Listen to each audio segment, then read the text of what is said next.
Mm.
Hello, 11. Are you ready for Aya to sure be something later? Hello, Buggo. Surely Aya can only get better from here, right?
Yeah, come on.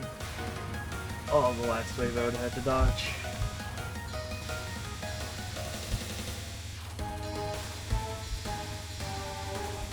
That can be a real chore time. Descriptions. Listen, description doesn't matter. All that matters is that it's better than the last case. Listen, as long as Reimu's not involved, that seems to be the common denominator. The people who made the game hate Reimu and just want to make Reimu, everything relate to Reimu terrible in that. So if she's not involved, it's great.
Oh, I'm struggling with this right now. It's warm up, warm up. It's early, you know, you gotta get into it.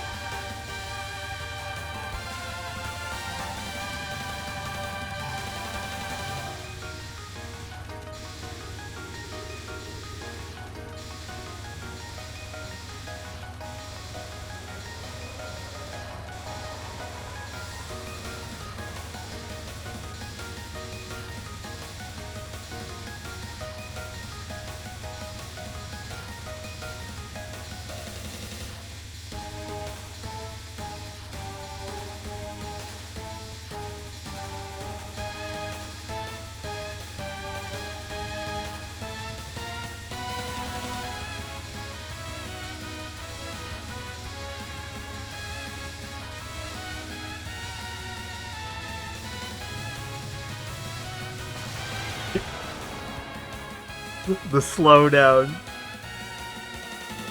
The slowdown bodied me.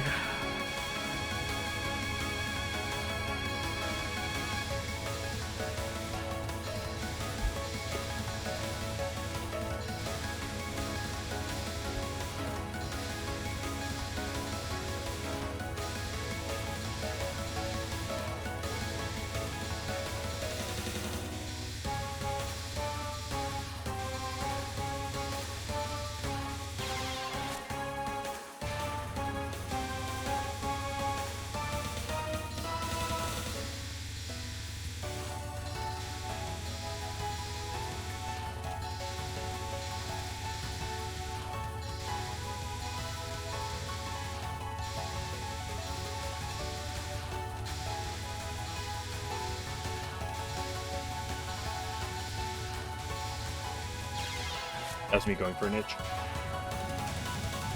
You know, this is not my moment right now.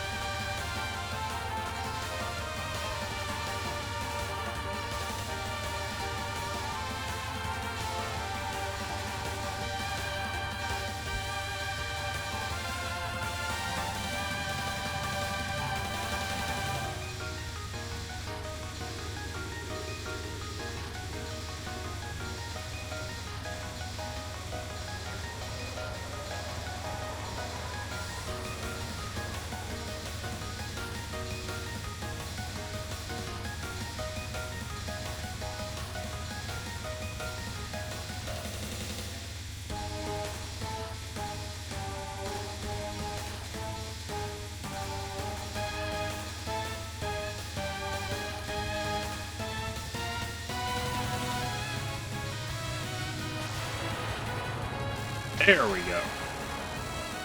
Good grief.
I think the most important thing right now is just trying to keep getting these good stage 2 and 3s. And plus Momiji.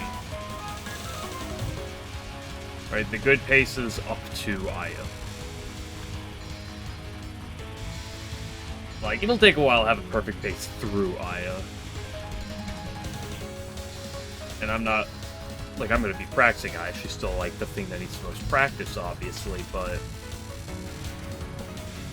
I think it's just about making sure I get to her. As much as possible.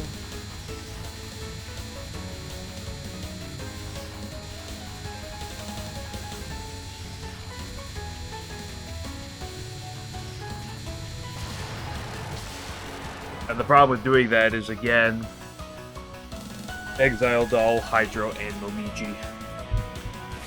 Nice first try, Sinai.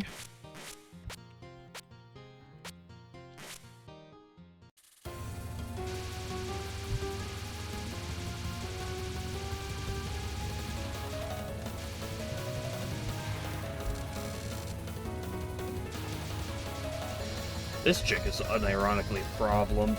Basically just because of Exile Doll, but...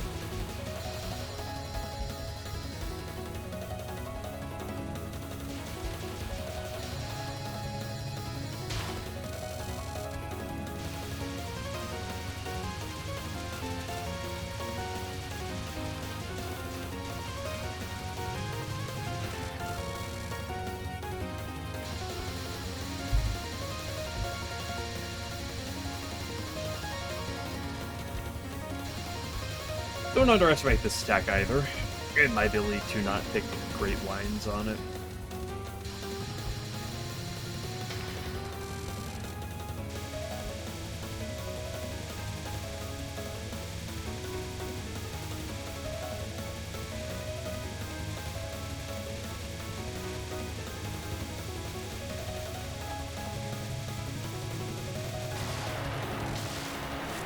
Or Strikina?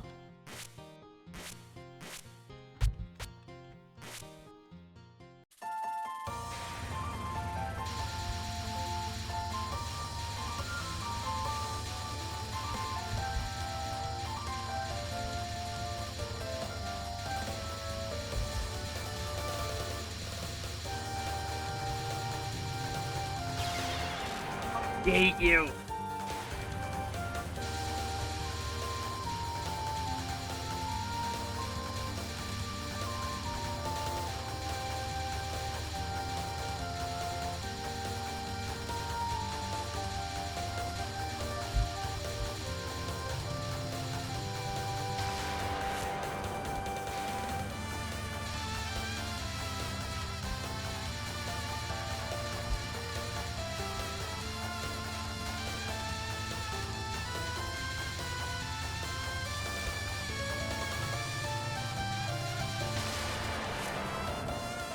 I mean, sometimes she just listens to you, and it's very nice, but...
Damn.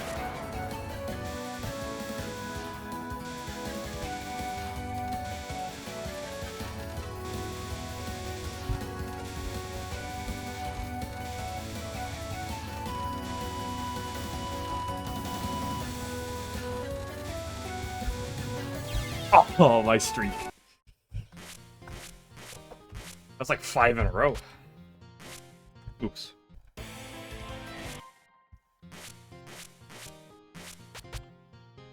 Now the problem child.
That's the thing.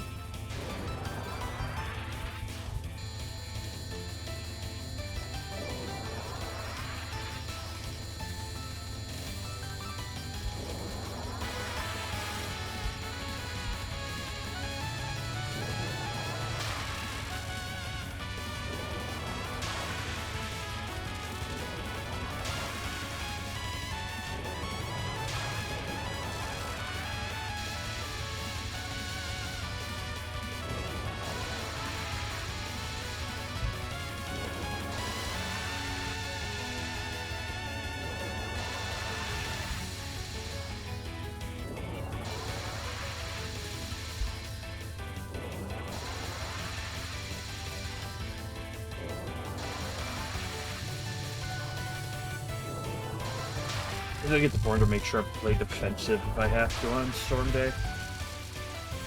Like, there's too many times I try to go up to make into a certain gap. And if I'm ever in that spot, I should just go one more gap to the right. Even if it's less damage, I should probably always just do that.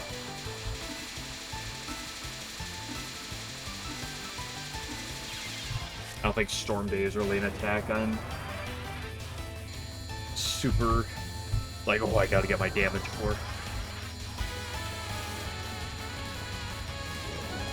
Like, I think this is a very damage-heavy attack where you really want to burst, but, like, there's really no play around where you're not damaging her, like, perfectly.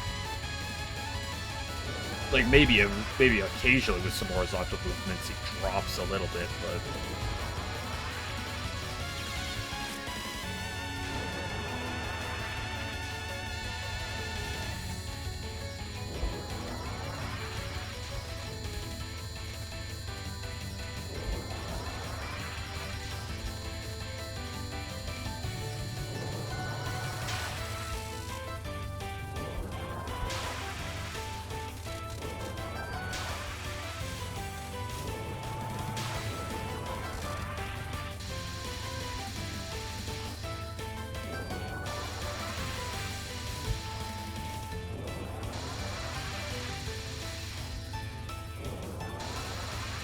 She's really messing with me this time.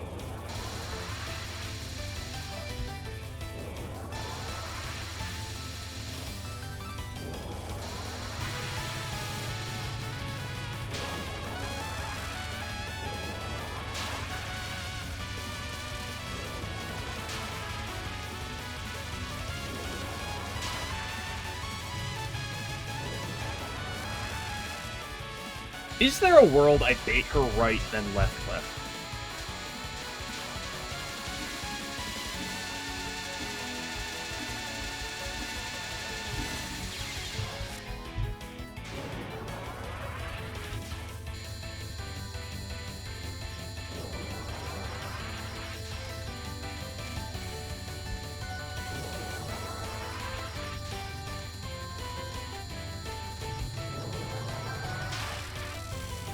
I don't know.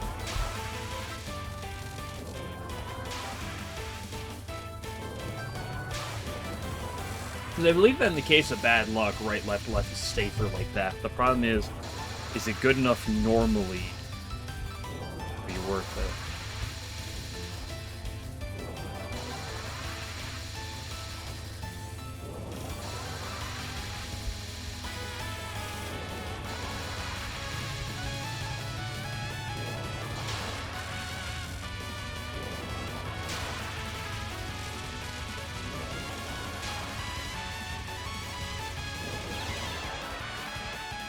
Is it even good at all?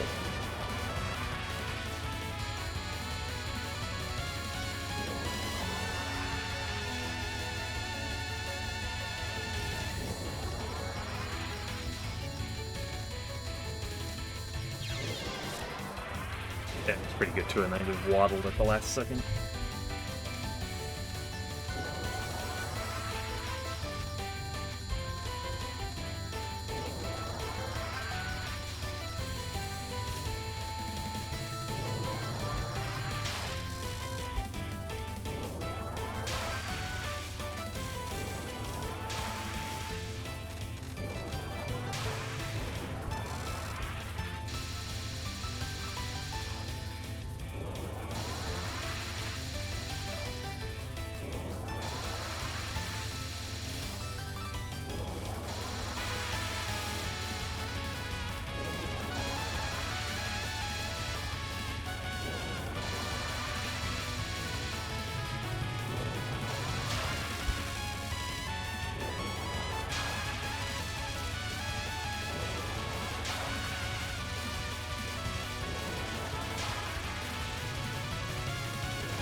Maybe I should just go left and play around it if she doesn't cooperate.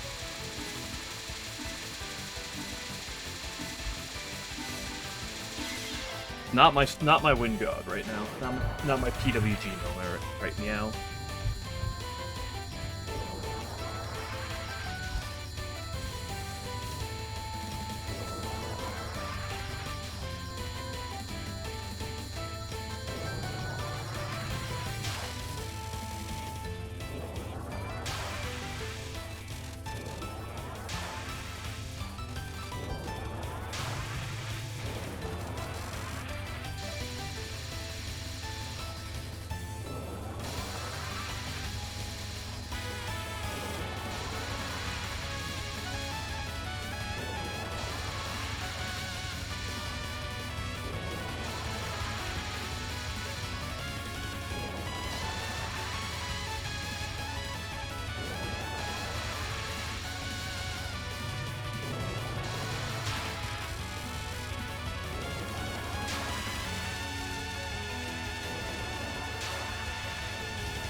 It's that right movement every time.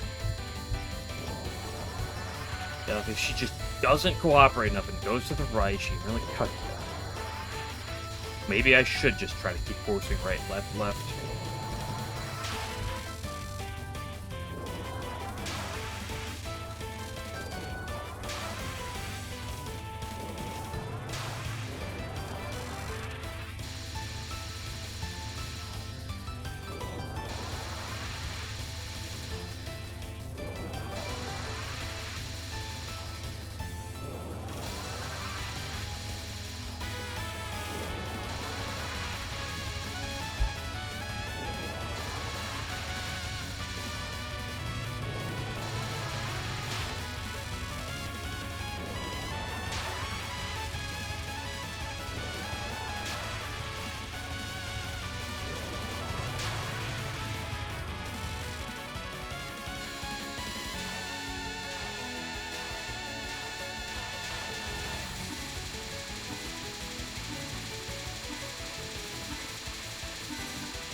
My girl's wind gods right now.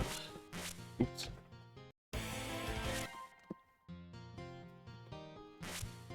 Although I'm quite happy with the storm days I was just having. And the Druid Cross is pretty good too.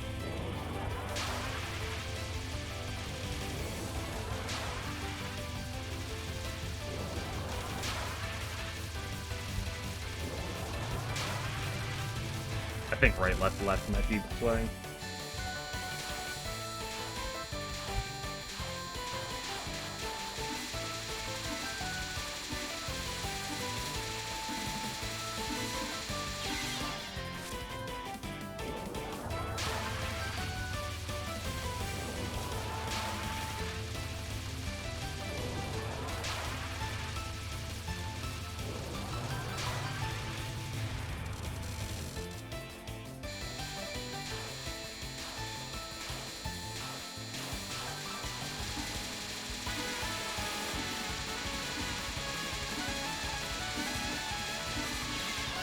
Any of these right now.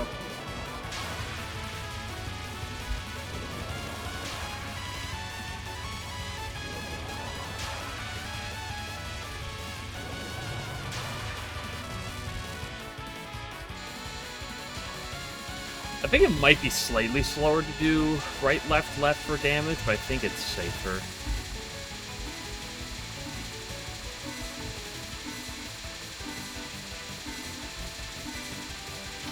Hey, I did it.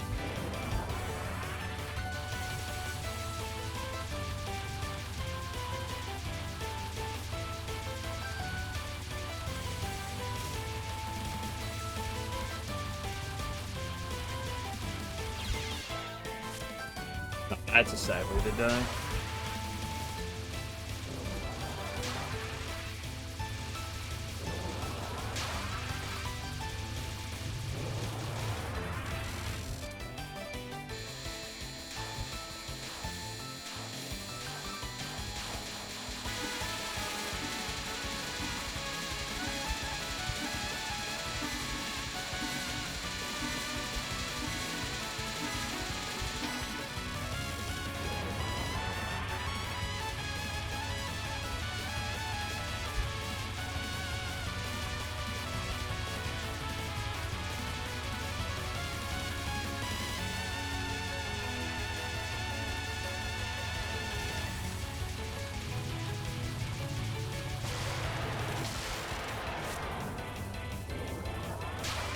I want to make sure I keep doing this non-3. So I want to see if, given the RNG, something, like, what can go wrong. The long one?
Watch for effect.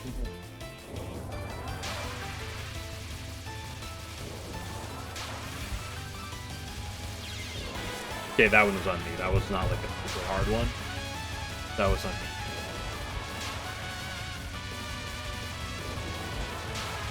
That was kind of disgusting. That was also on me.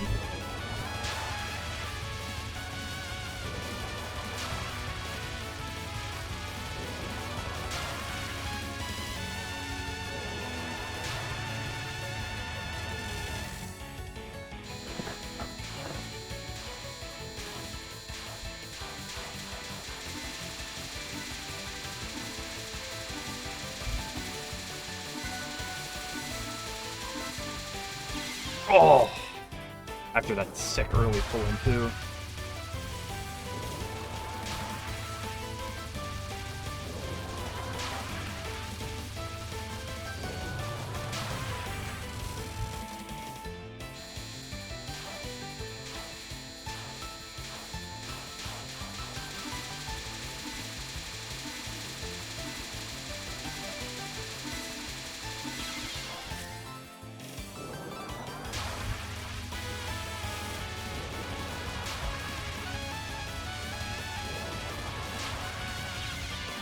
I really expect her to remove more. I guess maybe I shouldn't do that prematurely.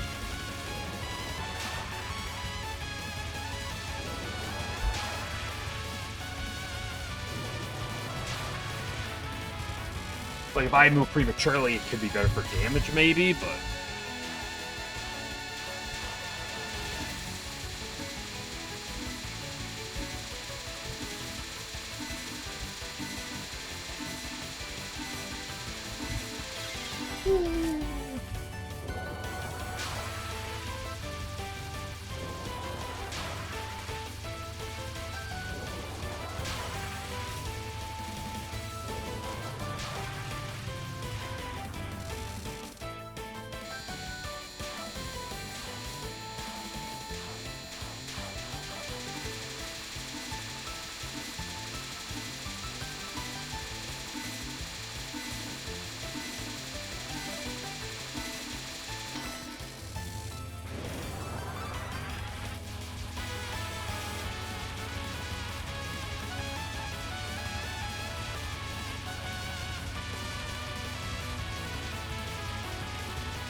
Okay.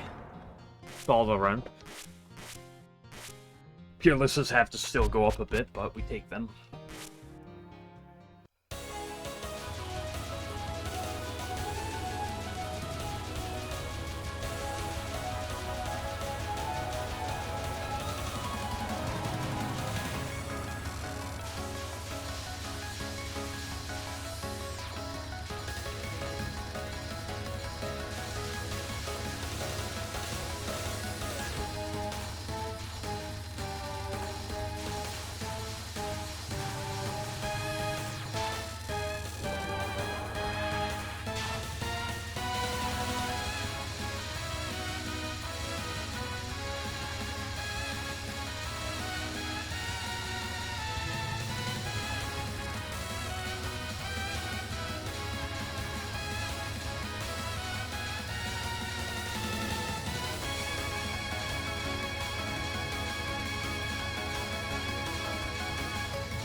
This attack is definitely not as consistently bad as Fearless Wind God. No means I'm gonna argue that, but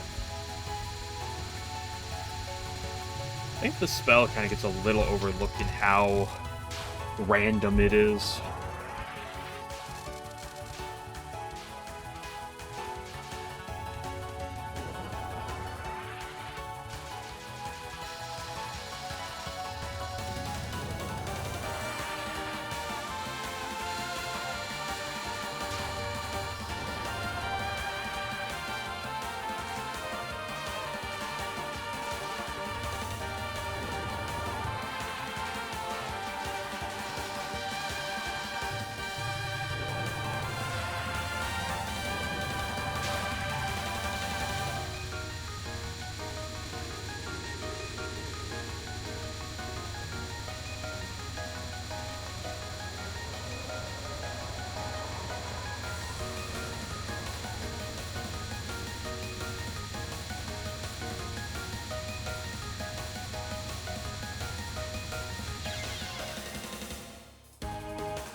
That's a really sad way to die.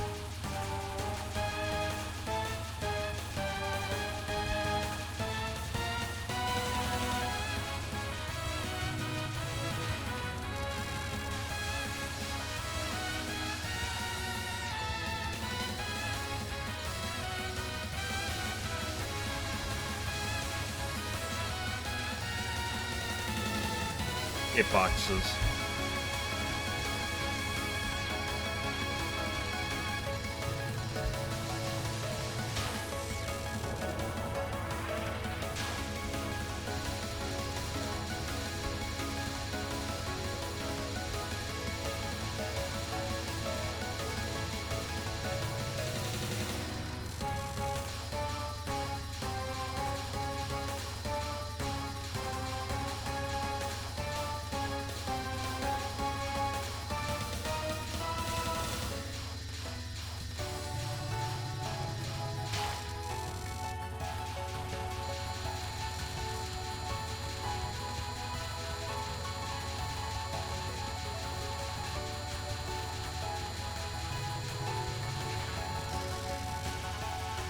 Do you not comprehend? I don't comprehend a lot of things. What are you specifically not comprehending? Eek! This is what I mean about this tech. Like, it's no Peerless Wind God, but like sometimes the luck of it just gives you vomit-inducing like lines. I was able to make a character more peak. Explain.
Perfect practice, Congo.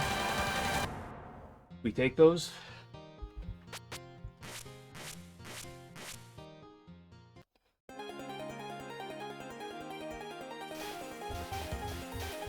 Suburbs.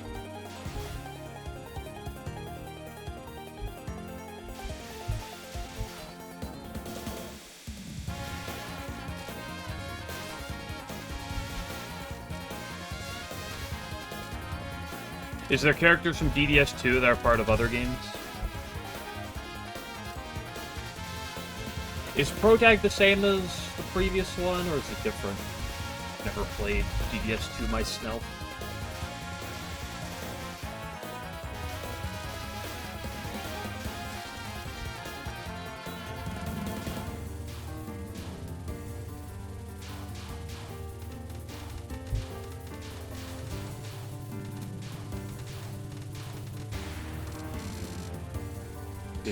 Okay. I was pondering. I thought they might, but I didn't actually know for sure. I was like, maybe I'm thinking of something else, because that also does happen. Not that infrequently.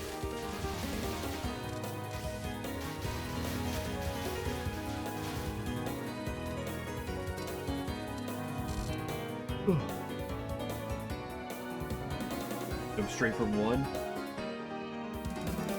Are you implying that there's some, like, spin-off in between or something, or is it just...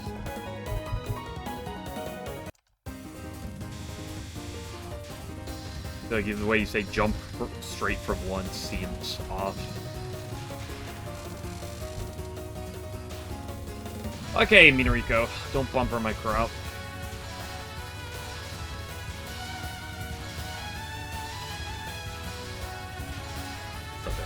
Yeah. I was just wondering if there's anything more related to that.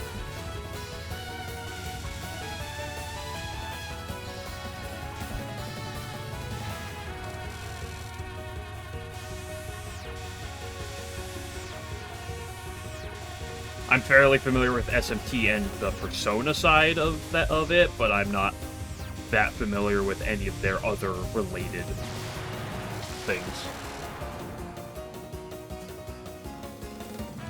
Combat with skill trees and fixed party members instead of fusion.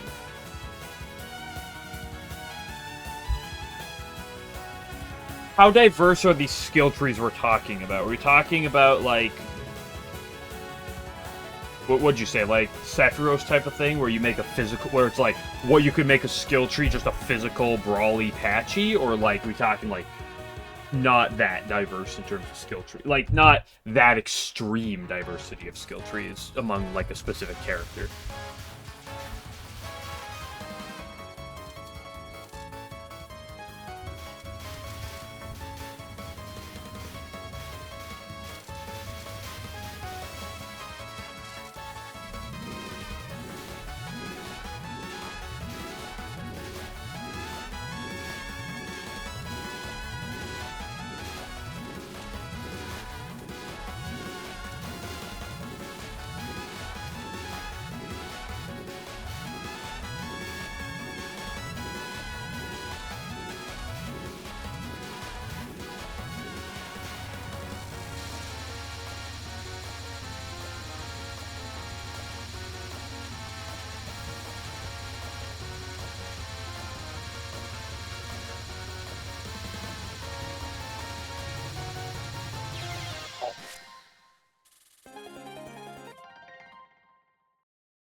I probably really have to see it to get an idea for it, unfortunately.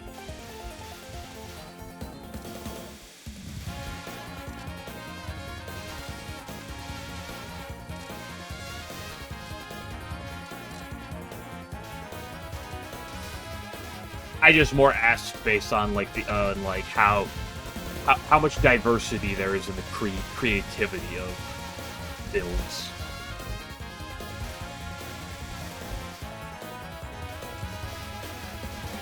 obviously, if you're not fusing, then obviously the skill trees are probably supposed to be the replacement.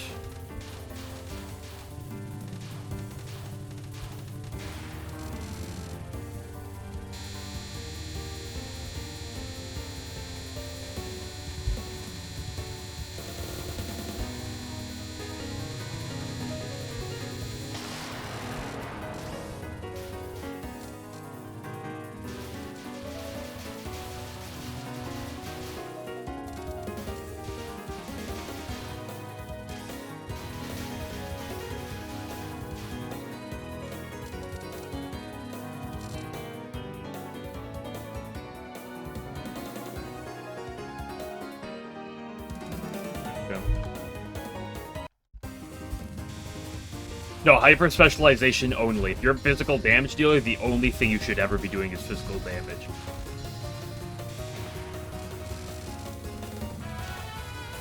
Hey, Victor, thank you for the 4 months. I appreciate it.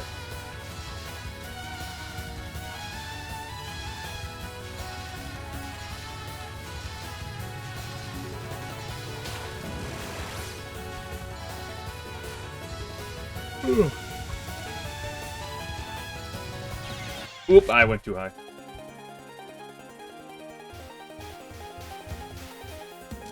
Well, chaos can always be... Chaos doesn't mean bad things. Excuse me. Chaos isn't necessarily bad, but by all means.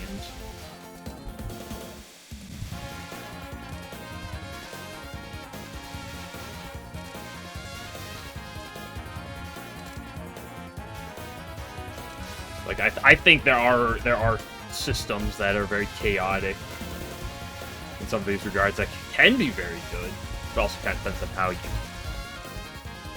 dabble with them.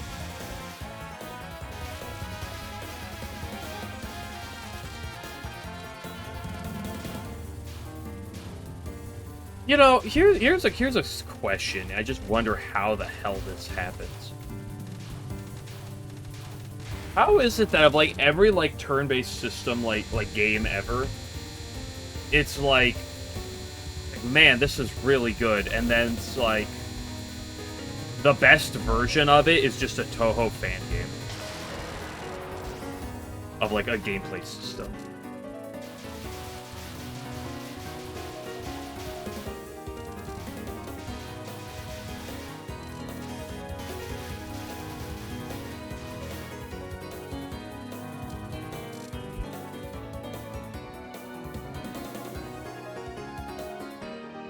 It's like, people have been making turn-based RPG for like turn-based RPGs for like for several decades.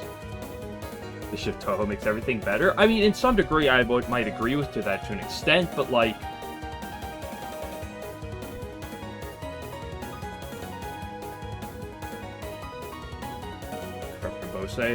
what has he made? But like, if I think about like a lot of the, or at least some of the better Touhou JRPGs, it's like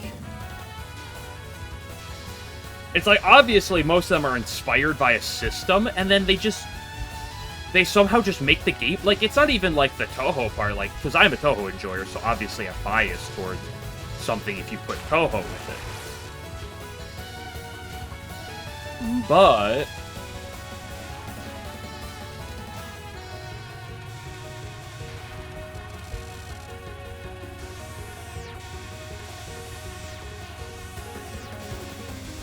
I hate you, Bumper.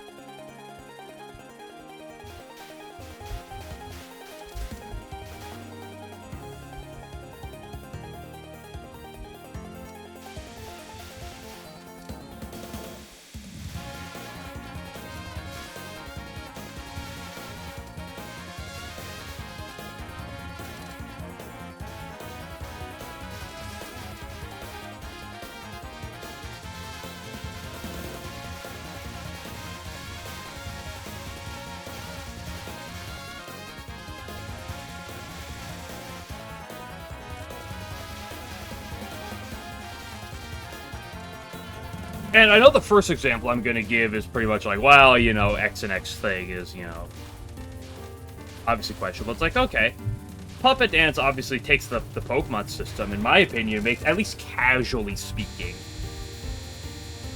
makes it just a lot better, in my opinion. And now, that one's a bit of like, okay, that's fine, but that's also Game Freak / Nintendo. They're not the most... They don't have the best track record with this type of thing, and also, Puppet Dance generally seems like it's built for an older audience than Pokemon, so they're obviously a bit more creativity with the options. So it's like, okay, you know, I understand that one, but that's not exclusive. But then you look at Artificial Dream, and I'm like, you know, I've played some SMT, not a ton of SMT. I've not played all of them by any means, but I played some SMT. I'm like, man, I really like Artificial Dream. Casually, it's like, okay, you know, it's like whether or not that's a strict upgrade may depend on people to people, but like that's really up there. And then you play things like the Labyrinths and Devil of Decline. It's like, and I'm not, and like obviously Sephiroth, I'm sure joins in this conversation, although I have not questioned my Snelf yet.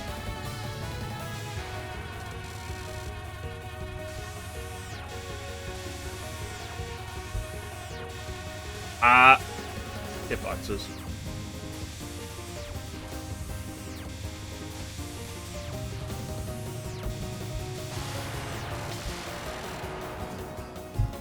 And, like, I'm not a fan of the genre, but, like, I know how popular, like, Luna Knights is. Like, that's a completely different genre, and I can't just regard it really highly. It's like...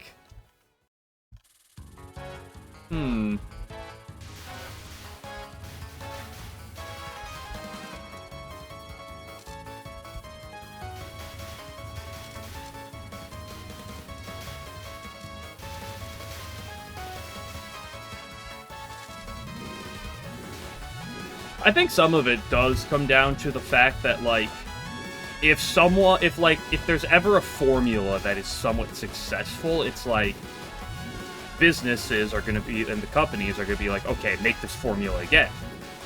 Maybe change, like, one thing, add, like, one new thing in there to call it new, but, like, hey, reuse this formula.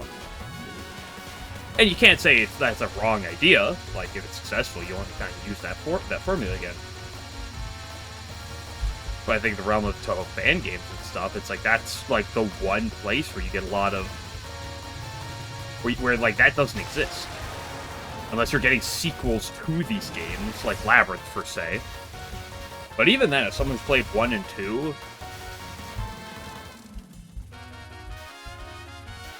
the differences between the two is quite noticeable.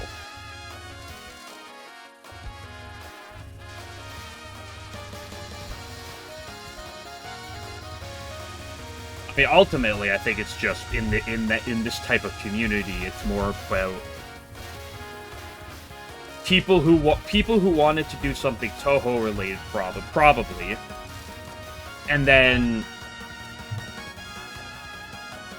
Touhou is more of the flavor, and then it's just how do we add on to this game mechanic? Like, hey, I like this, but I want to change this because it's more about the gameplay than, oh, the experience as a broad. Oh, it's the experience.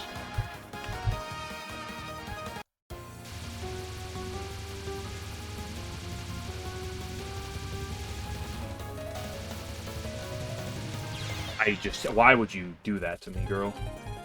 You gave me no opportunity to get over to the left.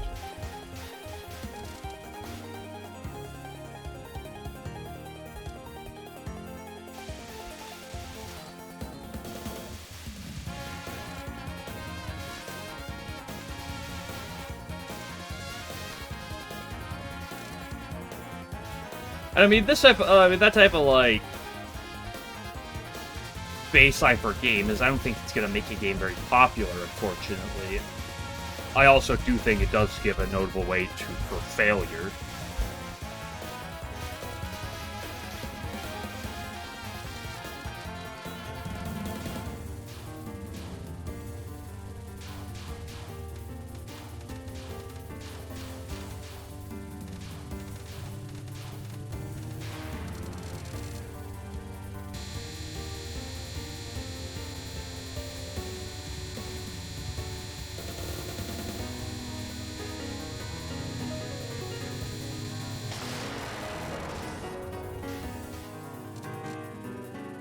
I think with Touhou Fanworks, you get a lot of gameplay ideas that you just don't see in bigger spaces.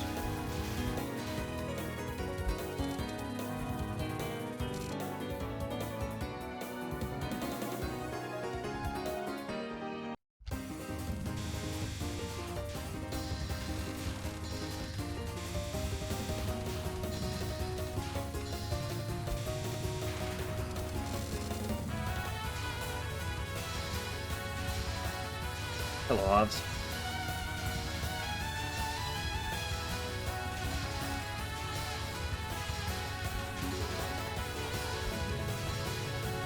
So who invented the MOBA genre?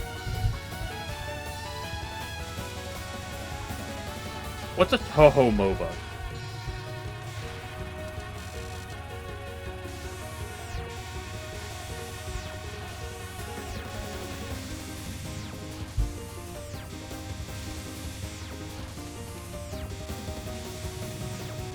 What's the earliest MOBA?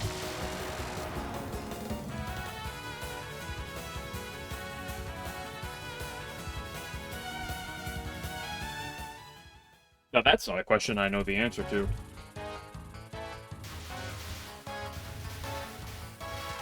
What was, like, the original MOBA?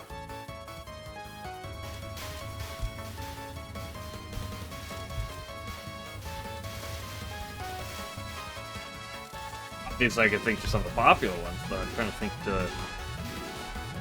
what was the first?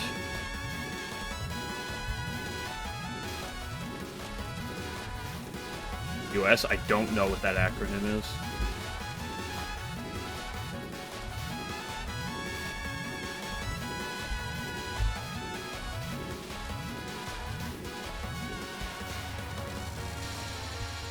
Young Strife. Don't recognize that name.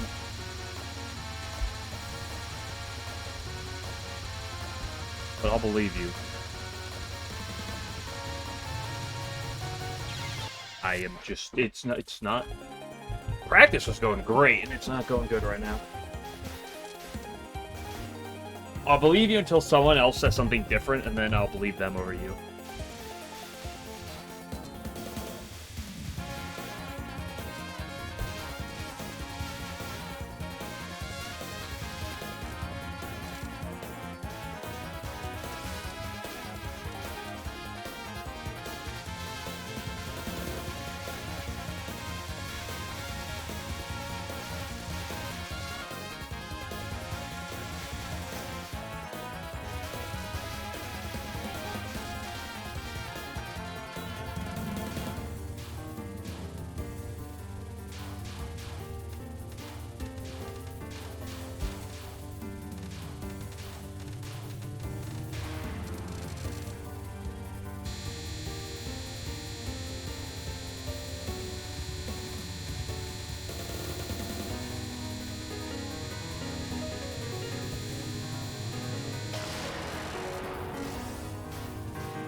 To be fair, I think 90% of... I think the biggest contributing factor to Touhou's popularity and how good so much Touhou stuff is Zun's one thing that he's done that no one else ever does, and that is his general lack of copyright care for things. Where it's like, make your things, don't reuse my assets. Right? Like, just don't directly use his assets is, like, really his two main rules.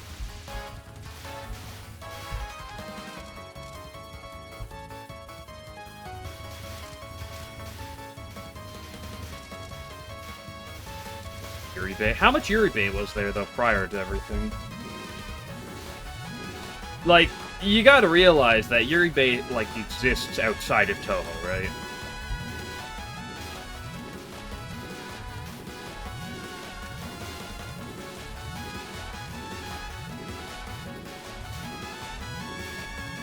Yeah, you don't see all the content you do of other series, like you do with Touhou, now do you?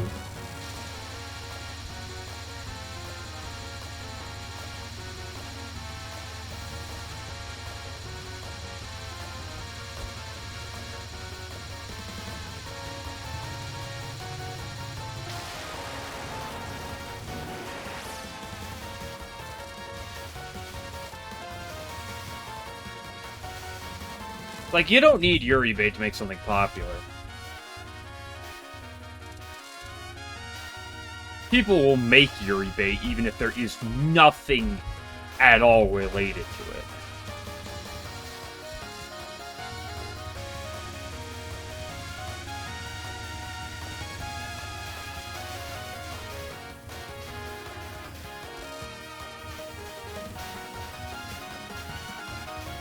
Be a much huge Kogasa X Benden fan. Do you think you go in bath? Bro's taking a bath at midnight? The rare midnight bath time? If I'm not working, I always shower in the morning. But if I'm working, I shower immediately after I get back from bed. After I get back from work. I've never really been a nighttime doer. I have showered and or taken a bath late before, but it's very rare. It has nothing to do with Touhou.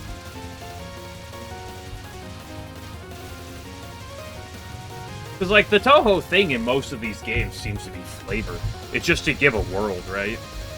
Like, let's take Devil of Decline, right? It's just a world setting, more or less.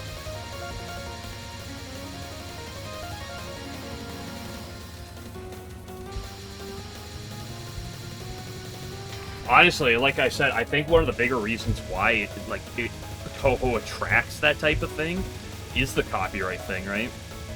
So if you want to, if there's a gameplay like thing, and you're like, I want to make I want to make this type of like gameplay, but like, I have an idea for how to make it better,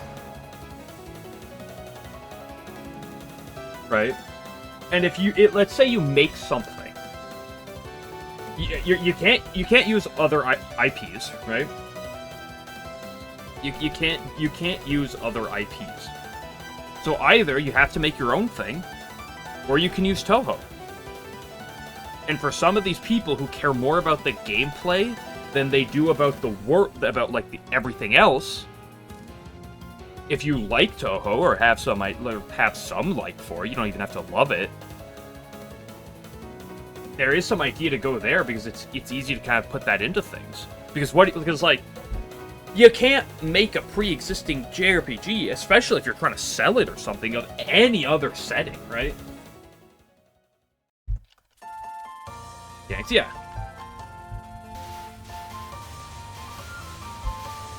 I mean, obviously, some of these guys that are the ones making the games are the ones who've played more RPGs than most people on the market.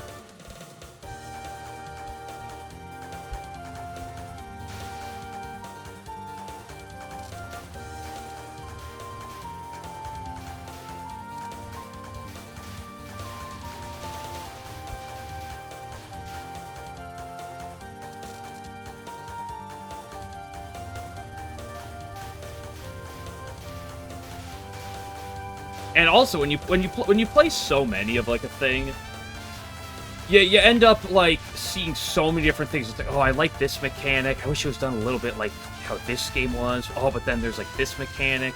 I really like this mechanic and this, but this and that. And it's like, oh, if only there was some crossover. And then, you know, some people just want to be like, I'm gonna do that.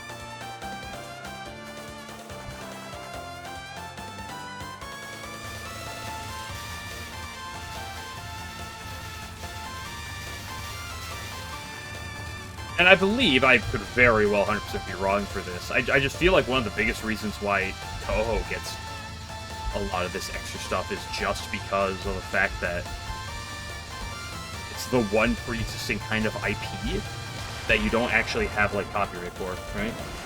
You can just make.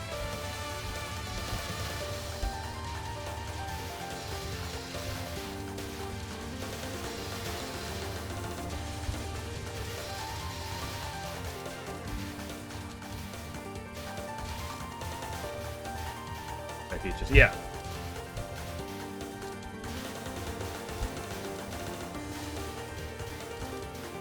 Again, it's like his one rule is generally like if you just use your own assets.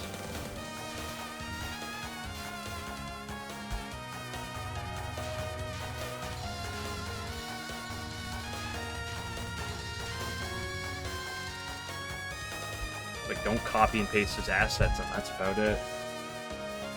So again, for people who, like, don't want to go through and make their own world and custom make every character, it's like...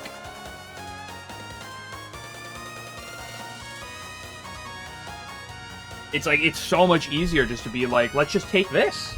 Let's take the world of this, and then make my thing around that, because, like, I personally believe, I could be wrong, there's probably some people that are wrong about for sure, but, like, at least a lot of these guys... You know, it seems very obvious in their games that they care far more about the gameplay than they do about most other things.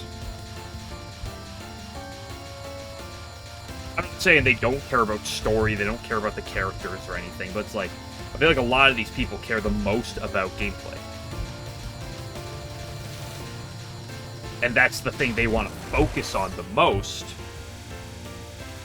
So it's easier just to... and not have to worry about it, kind of build up from that, especially if you're at all familiar with it. And there's the fact that, like, previous Touhou RPGs exist now, so, like, you can... If you like the genre, you play some of these, you get inspired by some of their ideas, I mean, you're more inclined to potentially use Touhou and things, again.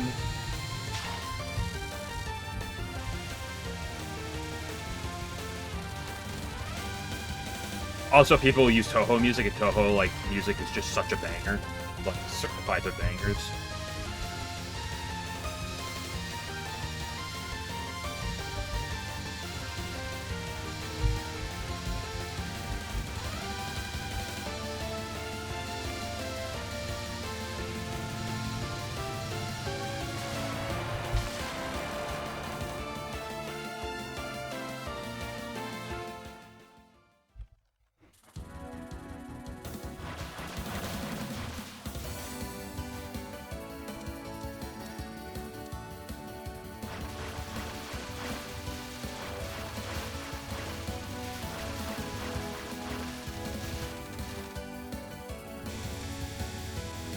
Like, it's something like Devil of Decline. I mean, like, the story's fine, don't get me wrong. I'm not gonna sit here and be like, it's a terrible story, but, like...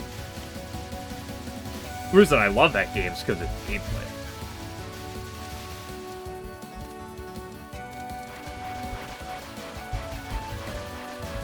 I think that's what the game was really built around.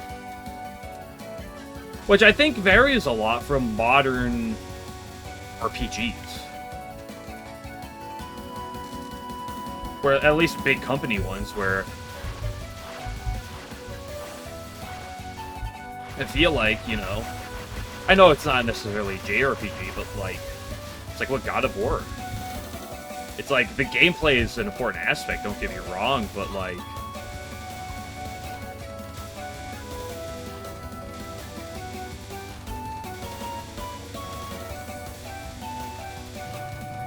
there's so much effort that's supposed to be put into the storytelling and the world building. And all the extra things that, like... It's like, take a step back.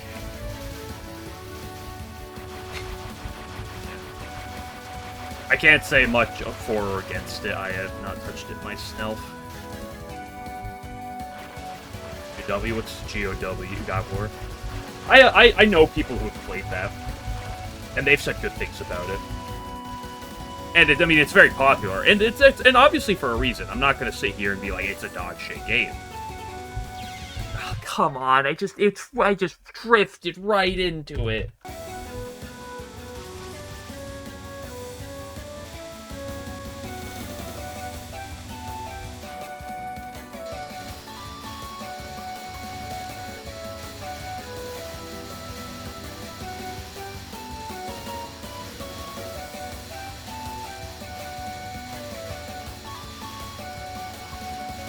But I think there's a lot of there was a ton of effort in God of War that is completely unrelated to gameplay. And I'm not saying like games more built around the broad experience and stuff are bad. And I understand why that's very popular, but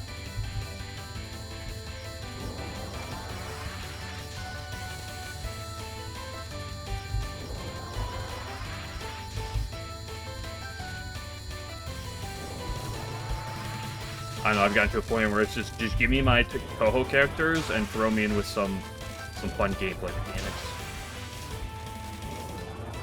And that's all I want anymore. You fucking skank!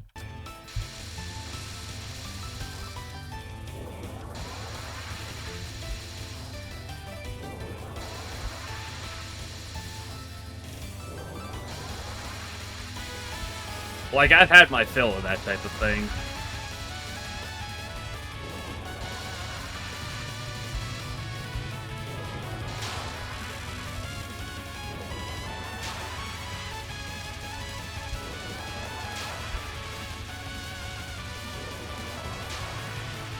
And to be fair, from my opinion, I'm someone who sits here and grinds LNNs.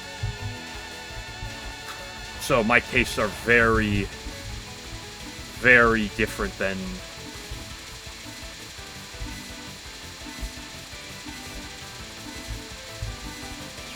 Oh, that last second was disgusting.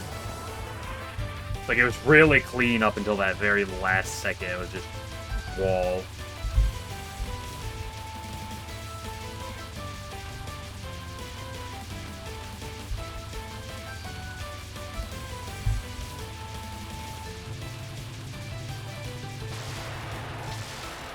Damn, those first two deaths are sad.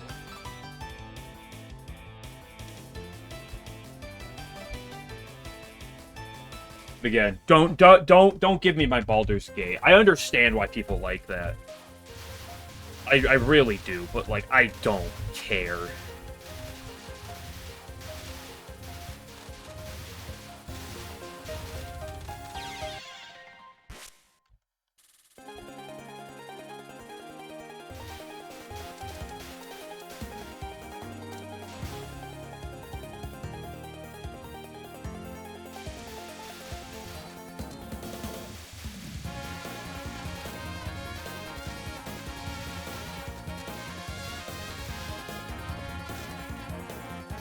I think that's one reason why I've always had a little bit of like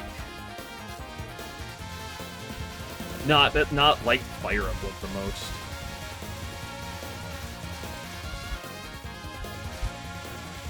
Because I do like that genre, but I've always been like, yeah, like my biggest gripe with Fire Emblem is every time I play it, I'm just like, I want to play XCOM. And I played a fair bit of Fire Emblem. Not a ton, but like a good amount. A couple hundred hours across several different games. And every time I'm just left with the same thing. I was like, I'd rather play XCOM right now. We need a Touhou XCOM.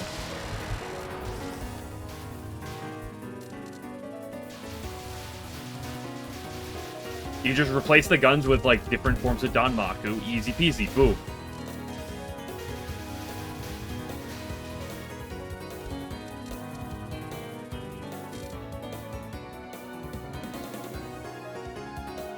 Easy transfers.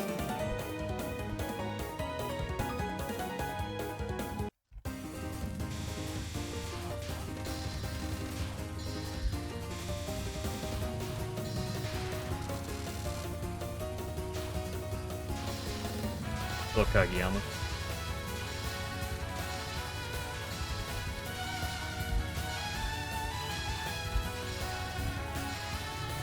Kageyama, do you believe it's true that the only reason why Touhou is popular is Yuri bait?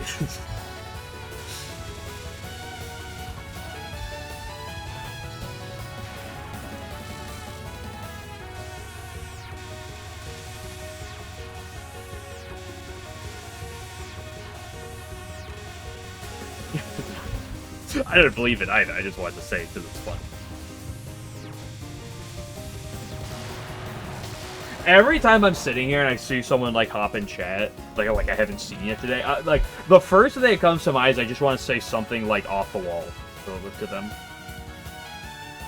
I just want to put them on the spot every time.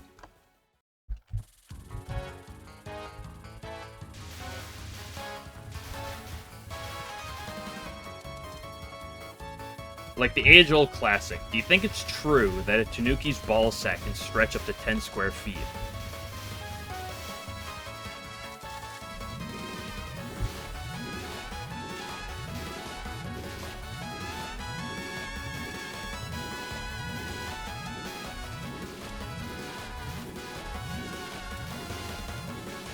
I gotta put that one on Al next time he shows up.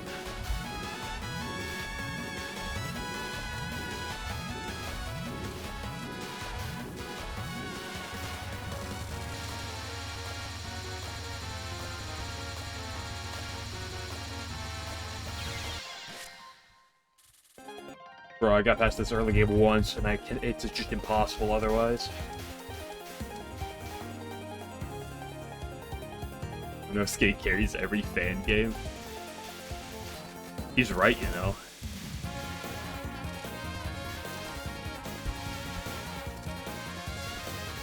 Like I said, the open IP is the reason, but actually, I think the only reason the open IP works is Renosuke. Now that I think about it.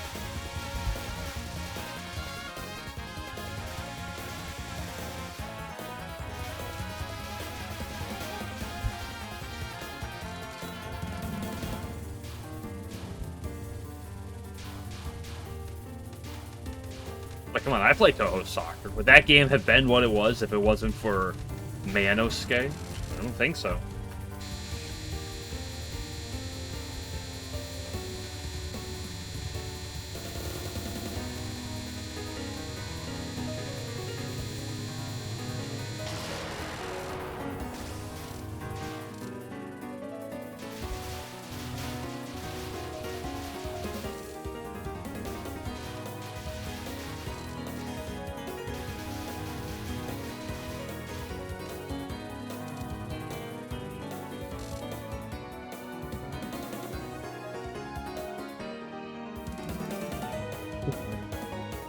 Listen, I've mentioned before, because like there are people that are like slowly working on mine in the game.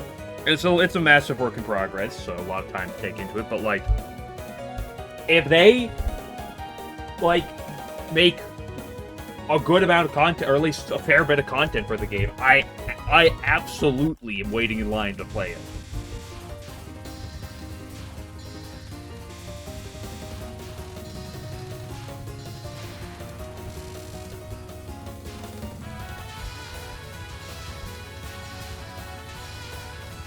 If they could sell the game to me for $60, I'd pay that to fucking play a mod that adds a fair bit of content for Touhou Soccer. I think that'd be...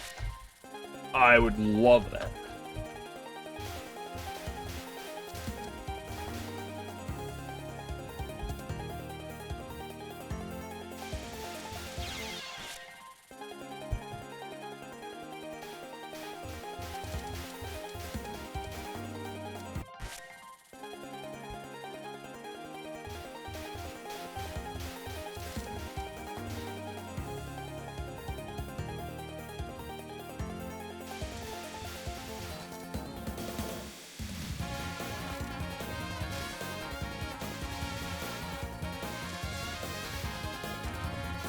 Like, the only way we'll ever get more Touhou Soccer content type of thing is if there are just, like, fans, or... either you get fans to mod the game, or you get, like, some people to, like, legitimately work on, like, a new one, per se. It's like, that's it.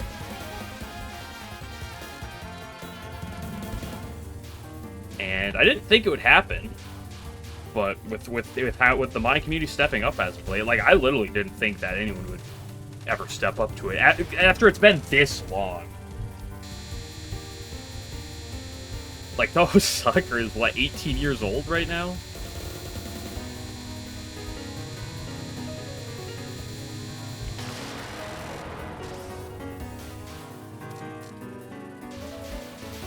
Because like, and there was the attempt for the second one with adding the Mountain of Faith stuff.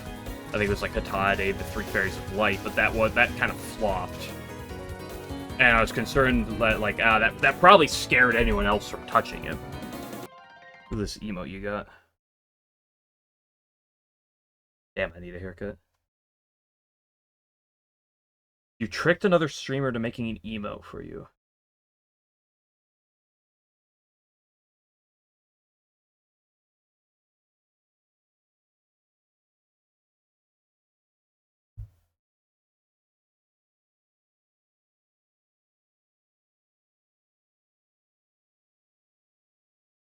Is it tech support that you got to make the emote for you? I recognize that name. I've seen it from time to time. Yeah. I'm gonna go tell on you. I'm gonna go to him and be like, yo, Kageyama's fucking manipulating you.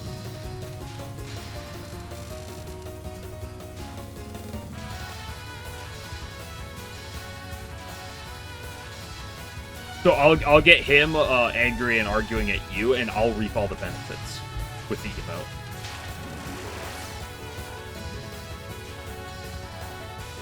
How to profit. Easy peasy.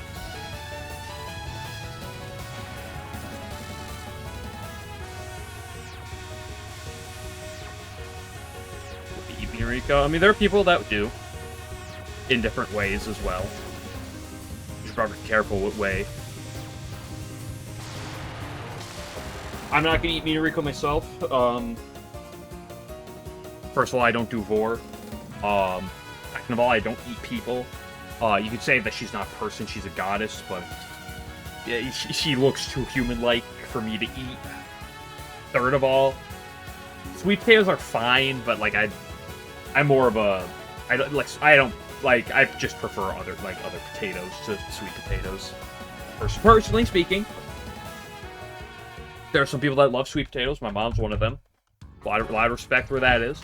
I can appreciate the sweet potato life, but like personally, much prefer other potatoes. For Minariko, hey, I would feel bad for her, but she bumper crops, so you know she deserves everything coming to her.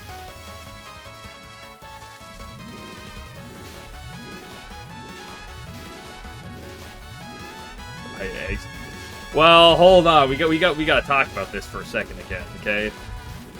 I gotta bring this back up. Like, you say Aya's eggs. I don't know if I believe that Aya's eggs are the best of the Tengu eggs, okay?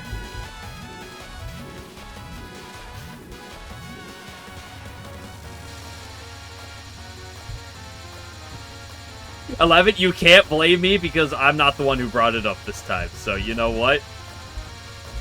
Like personally, I think hers are like the middle of the three eggs. Well, actually, there's more than just three. I don't think hers are the best eggs. Daily Tengu egg. Well, you also have to bring up the other eggs, right? Like, obviously, there's Oku. I'd assume Mystia lays eggs, too. Any other... I think Megumu's eggs are the best. Like, I'm more concerned about the others than I am about that. Like, I think Megumu's eggs would be the best quality.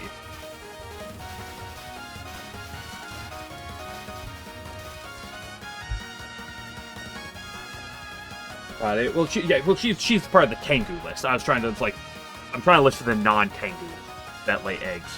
I can think of Mystia and I can think of Oku.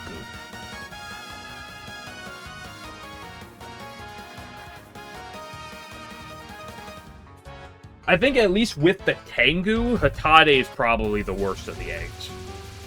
Because you gotta think about it this way, with because this is how it works on the farm too. It's like a lot of the quality of the product. Tokiko eggs. I guess Tokiko would lay eggs too. Probably. I'm not familiar with what type of yokai she's based after, but I'll assume she does.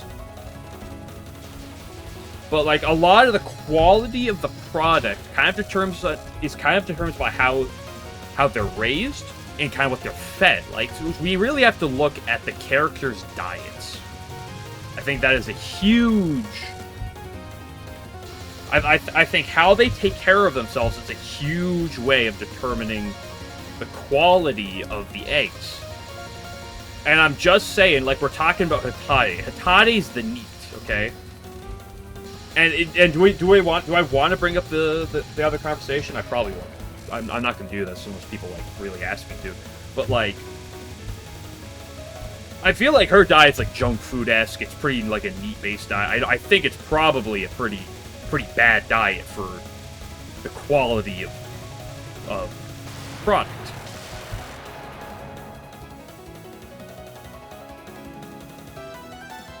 Dragons that tell you think bird eggs even matter. I guess do dragons?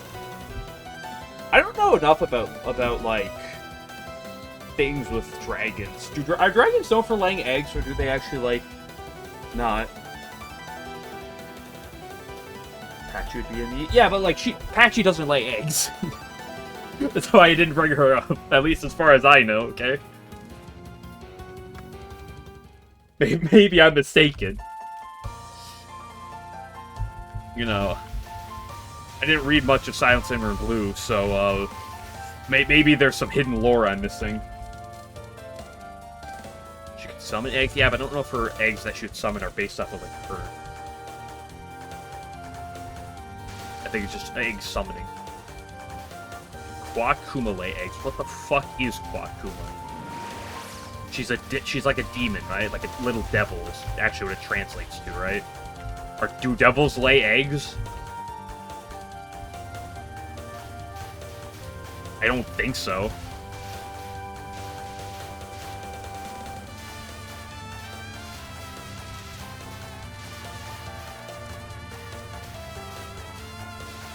So everything is possible. You're correct.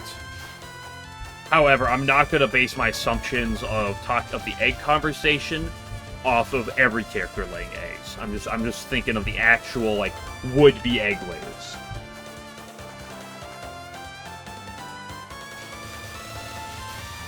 I mean, hold on. Yachi is what? Yachi is like a weird, like, dragon turtle thing, right?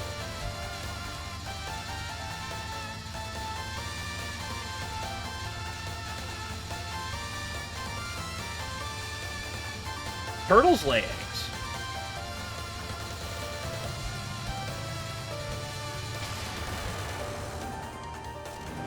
I don't know about dragons, but like, I feel like maybe she's too mammal. I'm also not including Waggy, because like I'm just gonna assume she does like fish eggs, which are like, you know, caviar, and that's kind of like a really different thing than eggs. IMO.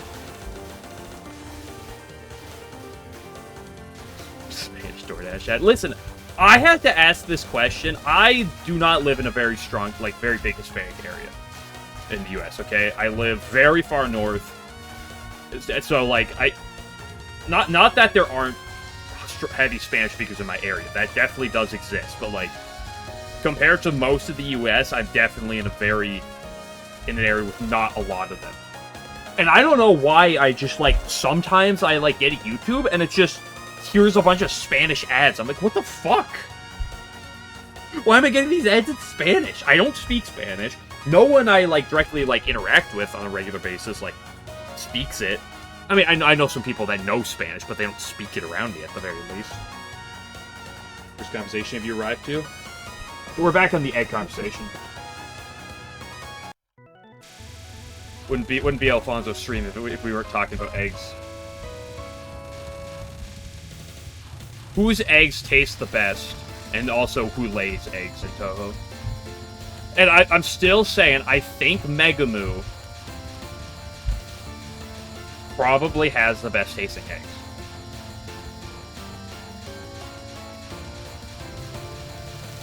Okay, and you also gotta think figure-wise, too, like, being a great Tengu, she's got the build, she's got the physique, she's got the daily exercise, she's got everything. Like, she's got all the stuff you need. She's got the diet and everything to have the best tasting eggs.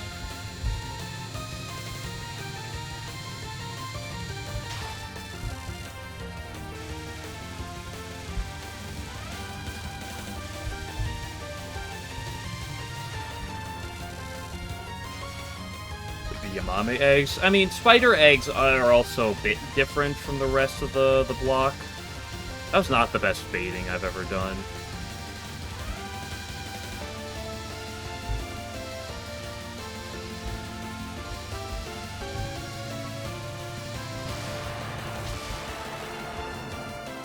I also would not eat Yamame eggs, like, regardless. So, even if I compared them to the normal eggs.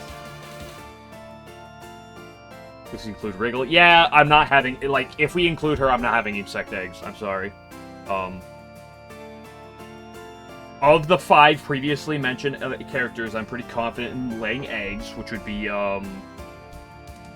Mistia, Oku, and the 3 Tengu. I still stand by that I think Megumi's the best pick.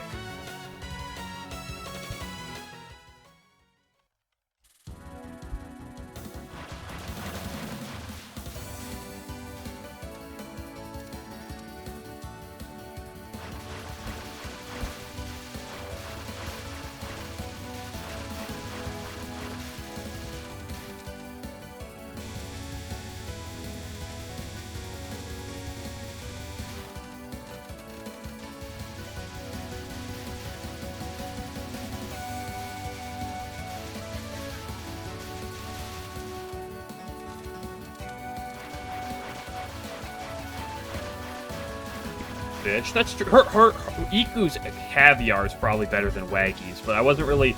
I did mention Waggy, but I kind of pushed her off because, like, her eggs are very different than, like, the other ones. I guess Kutaka... Wait, Kutaka? How did I have missed Kutaka?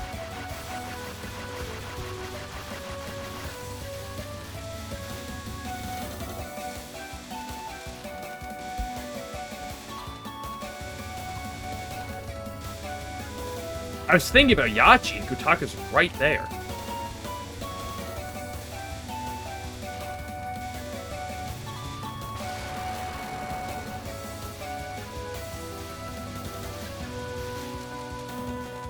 I don't know if I'd put her in the same...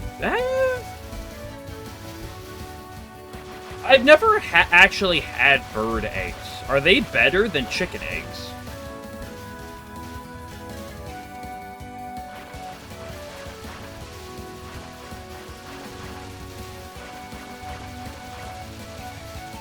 Waggy lay eggs? I'll believe that Waggy would, but, like, hers would be similar to, like, caviar, probably. Maybe. And not your, you know, other style of eggs. So, again, a different type, in my opinion, which is saved for a different conversation.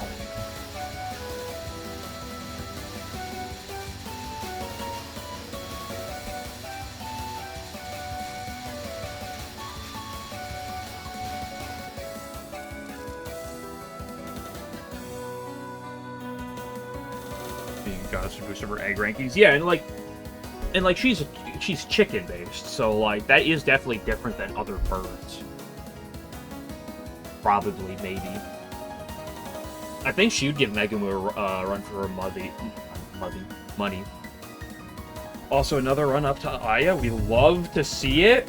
Egg tier list stream. That's what we're doing right now. The Mishiguchi lay eggs. Who are the Mishiguchi? I shouldn't ask this question as I'm going into Aya, because I'm not going to be able to read right now.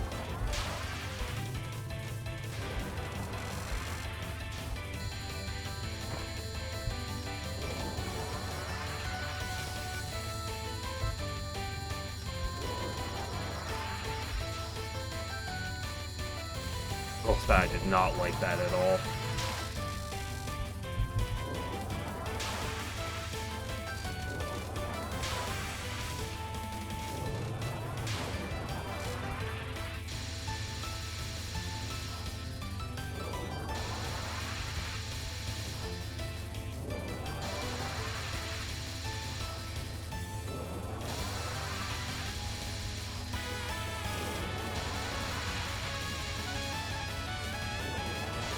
Uh-oh.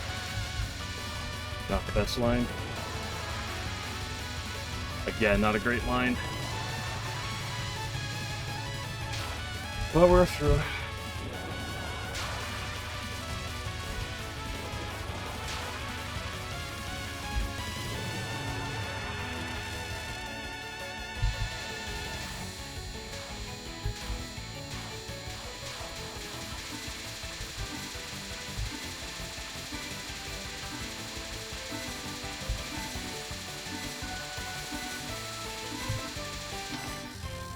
Pace PB.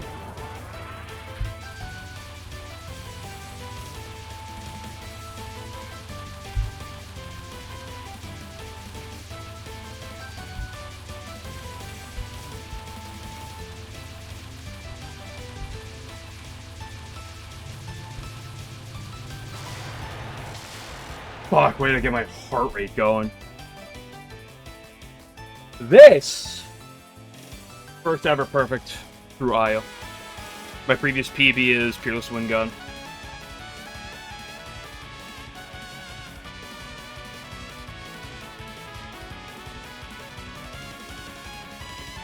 Frogs lay eggs. Yeah, frogs also... Well, Suwako isn't a frog.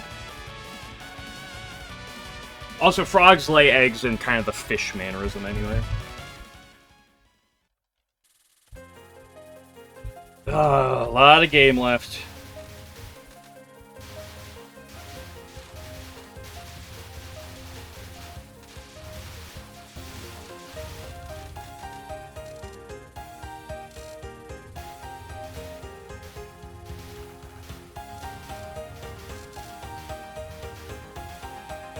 A lot of game left under pressure, too.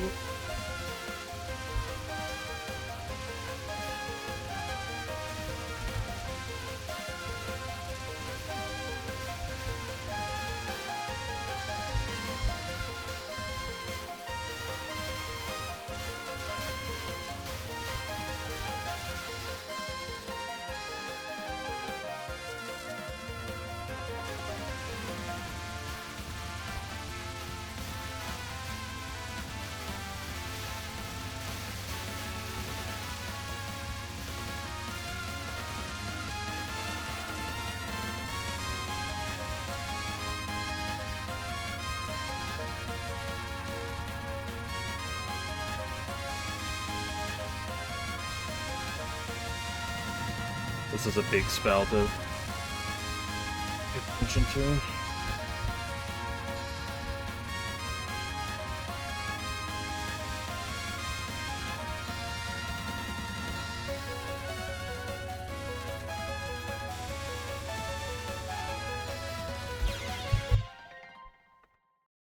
I should have just gone for the one on the left. I've been doing that left one more as of late, too.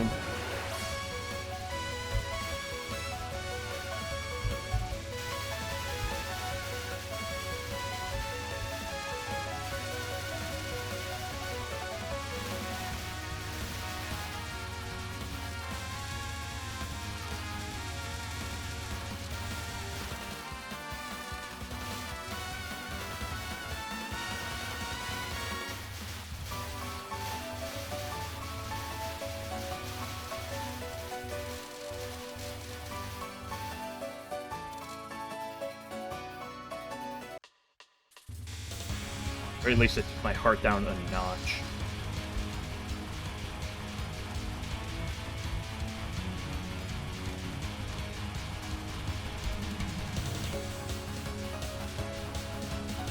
What are you doing, man, on one?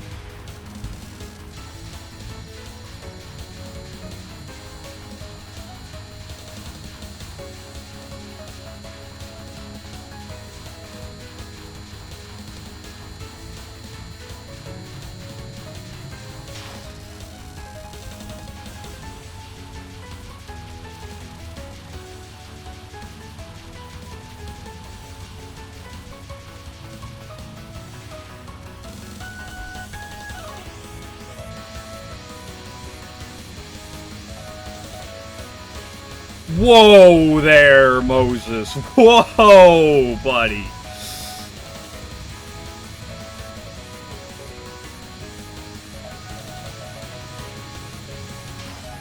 Holy shit, that was a brutal Moses.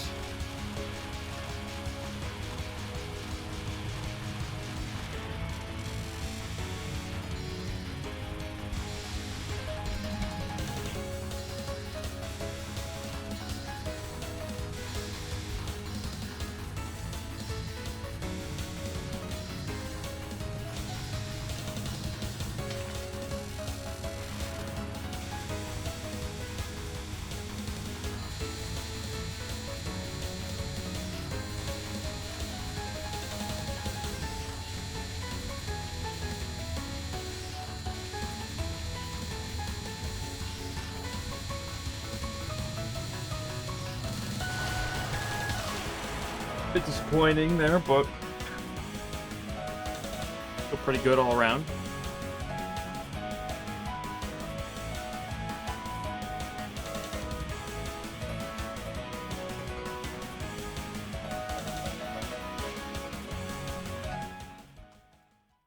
Once again, a lot of game left.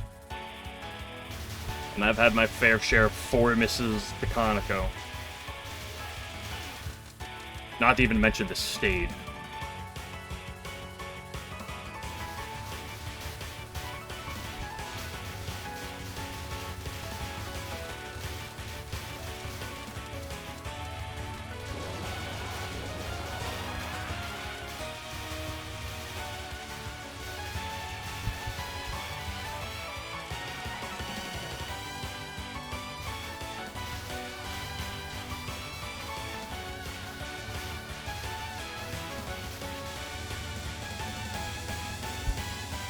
Ooh, that was not pleasant. I mean, when is this ferry ever pleasant?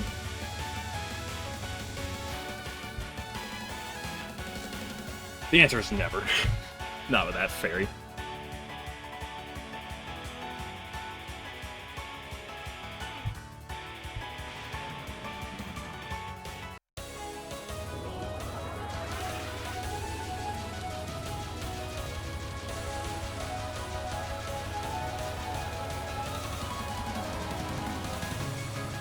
But yeah, I couldn't find my line. Well, that's Jover.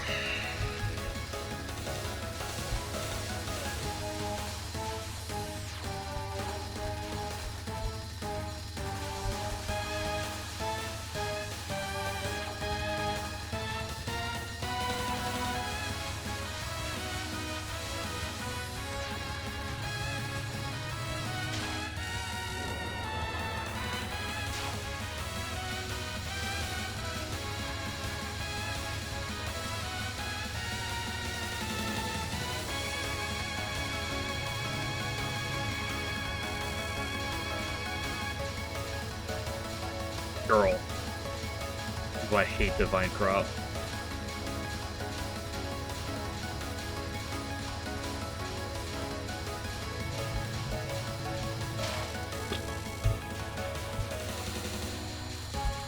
Not a Divining Crop enjoyer.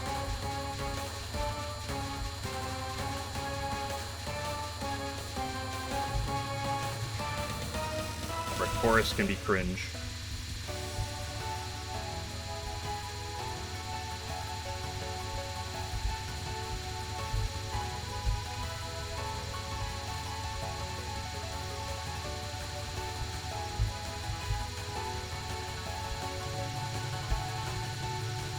That wasn't even that pleasant. Don't forget to kiss her.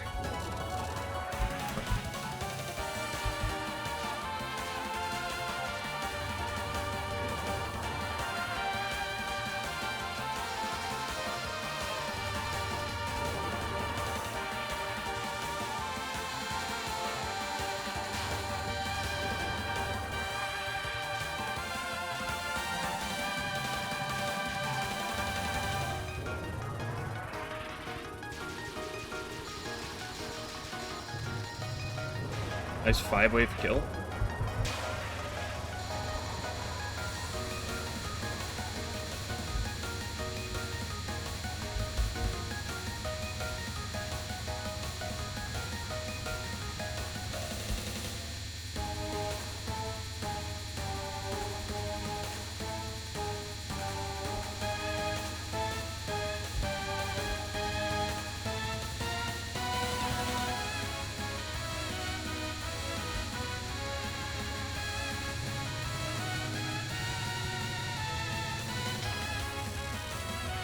Hey, I've been here before.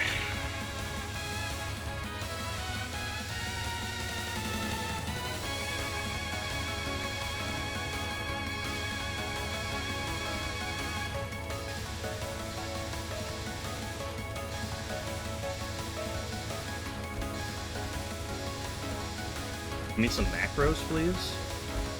And lots of them.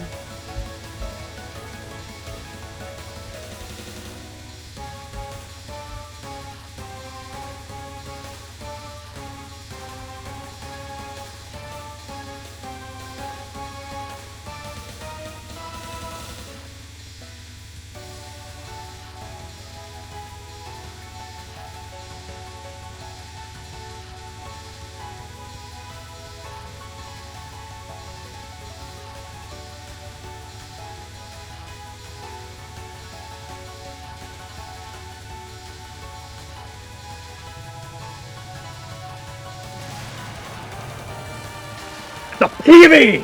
Tumis! Whew! She gave me a lot of micros there too. That was not an easy final. That wasn't the hardest final I've ever had, but oh, that was not an easy final. Oh, if I got a PB11, the odds of me getting a high score was like super, super high because of how the scoring works.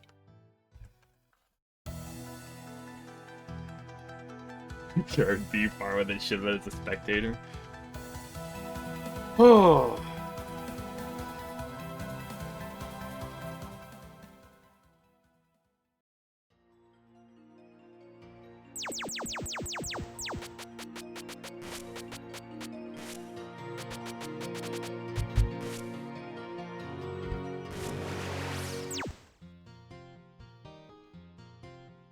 Should probably call it after that, but once again, maybe I'll give it like a second. I'm gonna take a breather for a second before I'll give it like one more small time. If I die early, I'm just gonna move on with it though. That's fucking good.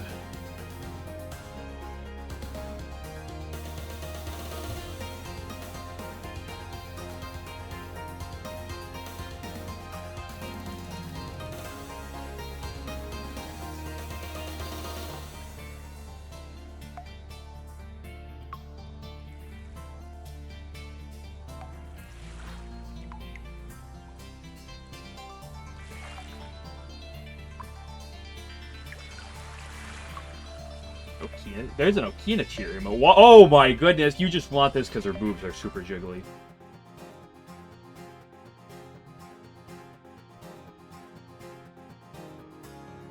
Oh, you know what this means? This means I get to upload this one to YouTube as a Tumis. Use it with my new PB, and that means we can have the entire egg conversation in that video too.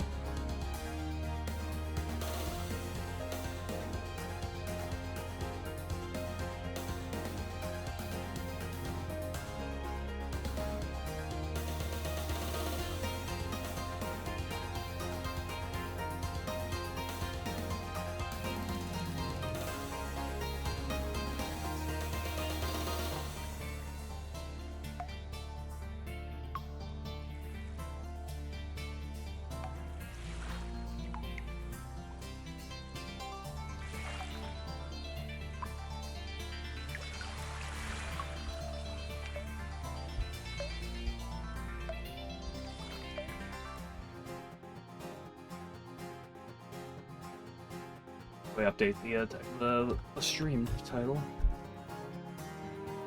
That was a really good pace too. Like that was 2 minutes in a perfect eye as well.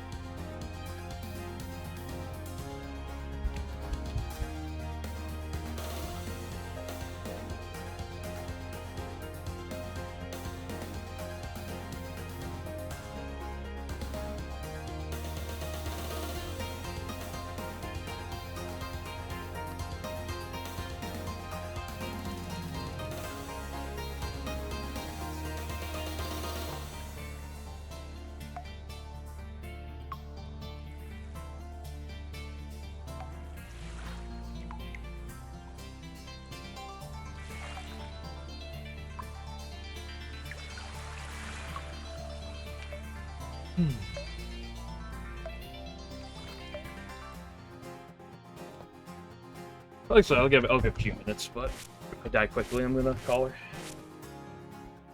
I think that's a pretty good run to have for the day. It's now time. I'll say I'll give another brief bit. I'm in a good mood for a wild reason. Couldn't possibly guess why.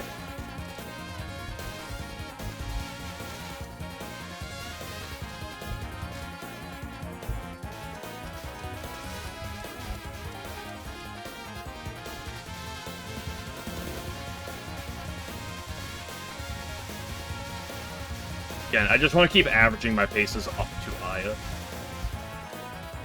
Like, that's the thing about Fearless Wind, guys. The same thing with Catswalk from the last game. It's just, you just want to get there as much as possible.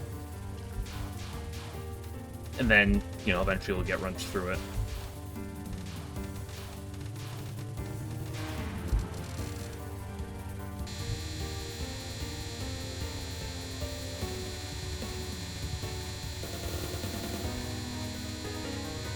should look a little bit more into my lines on that mid-spell, Sinai mid-spell, but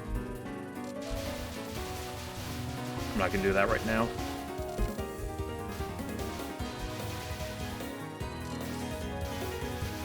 The Konako non-1 is also something I gotta be able to do more of, but that was such a pain to, like, do that for.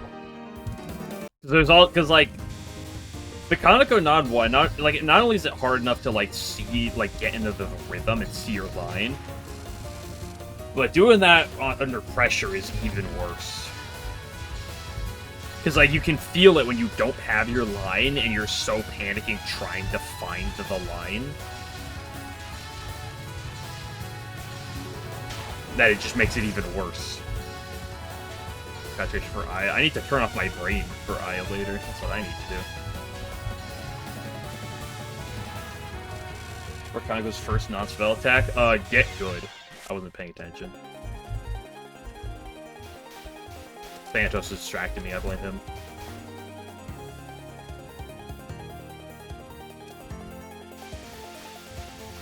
No, the Konako non-1, it's kind of readable. Yeah, sorry, yeah, you better be. Clearly, it's your fault. It's not mine at all. It's not that I should have been paying attention. It's your fault for messaging something distract me. Konako non-1 is really tricky to read. It's really... It's not her worst spell, although if you're playing casually, it honestly might be, just because of how glad it is to read. Especially because the waves have no consistency. I mean, generally the thing I try to do is look at it in, like, lines, where it's like you look at, like, the pink wave, which is the one that comes from the left. It's also, the pink one's easier to, like, see visually. I try and look up, like, two gaps ahead of where I'm currently standing. And I try to, like, find, okay, what's the bullet that's, like, the closest one to me in that wave. And then I play around that bullet. And then I try to look at the one behind it in the same, like, pink. And keep making sure I'm playing to that bullet, and I'm using my peripherals to dodge the darker wave. It's a lot easier said than done. If you get in the rhythm, it's really smooth. But the problem is getting in the rhythm. Is a lot, like I said, it's a lot easier said than done. It has taken a lot of practice to get as good as it as I have.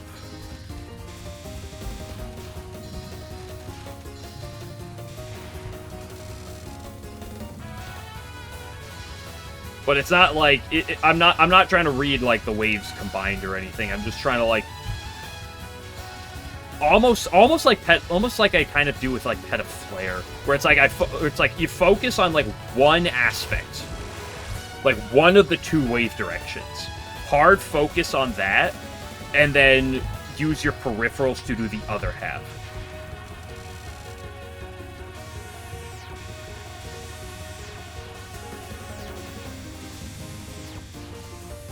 Because, like, in PETA, I wanted to dodge the small blue bullets with my main concentration, my main focus, and do the big suns with my peripherals. It's the same type of concept here, except it's probably harder, and it's worse in some ways, it's better in some ways. I think it's easier. I think it's an easier attack, but it's a little harder to read. IMO. I gotta stop saying IMO.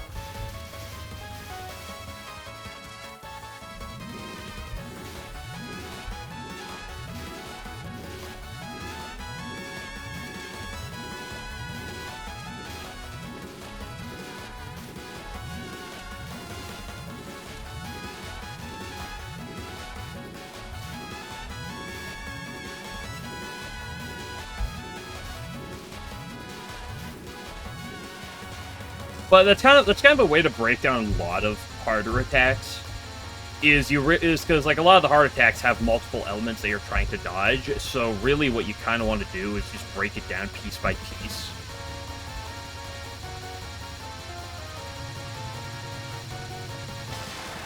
Where you're trying to kind of, like, dodge one at a time.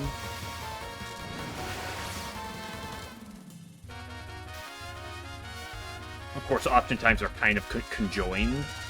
So it's like, okay, here's like kind of where my main vision's at, and here's how I'm like trying to mitigate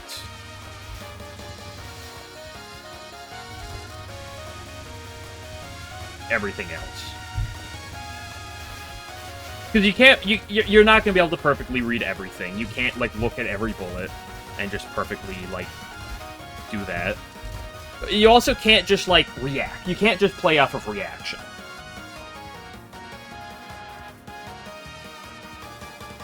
Right, one of the secrets to getting good at Touhou, like I said, a lot of you have been done, is it's not even about reaction, although that's important. It's just... it's trying to mitigate yourself from having to play as much reaction as possible. That's the name of the game for Fearless Wind God, as well.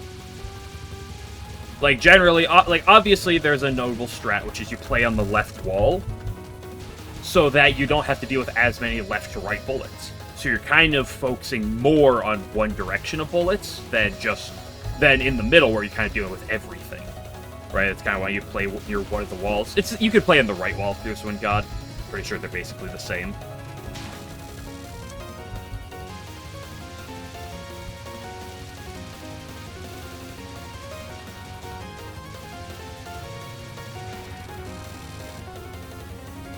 It's also one of the better ways to try to, like, learn attacks, too, that have so many segments, is, like, try to find any level of... oh my goodness, what are you doing to me? Try to find any level of consistency in, like, one thing, and then learn that, and then start picking up everything else around it.